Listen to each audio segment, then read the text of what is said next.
నిన్నటి నుంచి మన చంద్రబాబు గారు నిన్న సాయంకాలం మన ఎమ్మెల్యేలు కలిసిన ప్రోగ్రాంలో కొన్ని వాస్తవాలు నిజాలు జరిగినట్టు సిబిఎన్ గారు నిన్న మీటింగ్లో ఓపెన్గా అందరూ తెలుగుదేశం ఎమ్మెల్యేలు అందరూ సాక్షాత్తు కూర్చున్నప్పుడు కొన్ని తిరుమల తిరుపతి దేవస్థానం టీటీడీలో జరిగిన అక్రమం అన్నిటికైనా పెద్ద తప్పు. సాక్షాత్తు వెంకటేశ్వర స్వామిని అన్ని విధాలుగా భ్రష్టు పట్టించిన గాడిదల గురించి చంద్రబాబు నాయుడు గారు నిన్న బయట పెట్టడం జరిగింది. మనకు తెలుసు వైసీపీ ప్రభుత్వం ఉన్నప్పటి నుంచి లడ్లు వాసన వస్తున్నాయి, లడ్లు తింటుంటే కంపు వాసన వస్తుంది అని ఎన్నోసార్లు మనకి కంప్లైంట్లు వచ్చినాయి. చాలా మంది విమర్శించారు. లడ్డు నాణ్యత లేదు, లడ్డు సరిగ్గా లేదు, లడ్డు వాసన వస్తుంది, చర్యలు తీసుకోమని భక్తులు వేలాది మంది సంఖ్యలో ఈవో గారికి అయితేమి ముఖ్యమంత్రికి అయితేమి ఎన్నో సందర్భాల్లో మనకి చెప్పడం జరిగింది.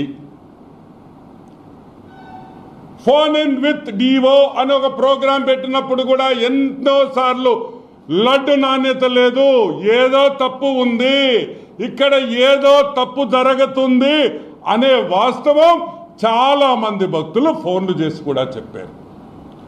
ఈరోజు చాలా వాస్తవాలు మీ ముందరికి బయటకు తీసుకొని వస్తున్నా.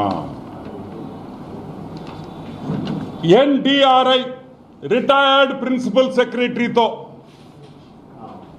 D Surendranath, dairy expert Vijayabhaskar Reddy, Telangana veterinary యూనివర్సిటీలో senior most professor D Swarnalatha garu, వీళ్ళందరితో తెలుగుదేశం కూటమి ప్రభుత్వం రాగానే ఒక కమిటీ వేశాం. దేనికి వేశాం ఈ కమిటీ? అసలు ఎందుకు లడ్లు బాగలేదు, అసలు ఎందుకు ప్రసాదాలు బాగలేదు, అసలు ఎందుకు అక్కడ పెట్టే భోజనాలు ఎందుకు సరిగ్గా లేవు, ఎక్కడ లోపం ఉంది అని ఈ ముగ్గురితో ఒక కమిటీ వేశాం. సీనియర్ మోస్ట్ ప్రొఫెసర్స్, ఇండస్ట్రీలో చాలా నాలెడ్జ్ ఉన్నవాళ్ళు, చాలా తెలివి ఉన్నవాళ్ళు, సబ్జెక్ట్ ఉన్న వాళ్ళతో వేశాం.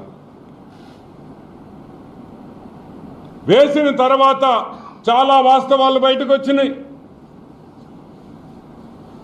చాలా వాస్తవాలు బయటకు వచ్చినాయి. వైసీపీ గవర్నమెంట్లో నెయ్యి సరఫరా చేసే వాళ్ళని మార్చేశారు. ఎవరు నెయ్యి సరఫరా చేస్తున్నది ఎక్కువ? Nandini dairy, Karnataka milk federation, government of కర్ణాటకకు సంబంధించిన కర్ణాటక గవర్నమెంట్ సంబంధించిన మిల్క్ ఫెడరేషన్ నందిని బ్రాండ్తో నందిని ఘీ తిరుమలకు సరఫరా చేస్తున్నారు. మార్చారు. ఎందుకు మార్చాల్సి వచ్చింది? ఎందుకంటే నందిని వాళ్ళు, కర్ణాటక మిల్క్ ఫెడరేషన్ వాళ్ళు డబ్బులు ఇవ్వరు కాబట్టి, లంచాలు ఇవ్వరు కాబట్టి వాళ్ళని తీసి తక్కువ రేటుకి వాళ్ళకి రాలేరు, వాళ్ళకి చేయలేరు, వాళ్ళకి వర్కౌట్ కాదు అని చెప్పి వాళ్ళని తరివేయడం జరిగింది. ఈ విషయం కర్ణాటక అసెంబ్లీలో కూడా చర్చ జరిగిన విషయం మీకు అందరికీ గుర్తు చేస్తున్నా. కర్ణాటక అసెంబ్లీలో కూడా చర్చ జరిగింది. ఎందుకు మేము పంపించేకి మేము తక్కువ రేటుకి లాభాలు లేకపోయినా మేము పంపిస్తుంటే కూడా తీసుకోవటం లేదు అని అసెంబ్లీలో, కర్ణాటక అసెంబ్లీలో దీని మీద చర్చ జరిగిందని కూడా మీకు మనవి చేస్తా ఉన్నా. ఈరోజు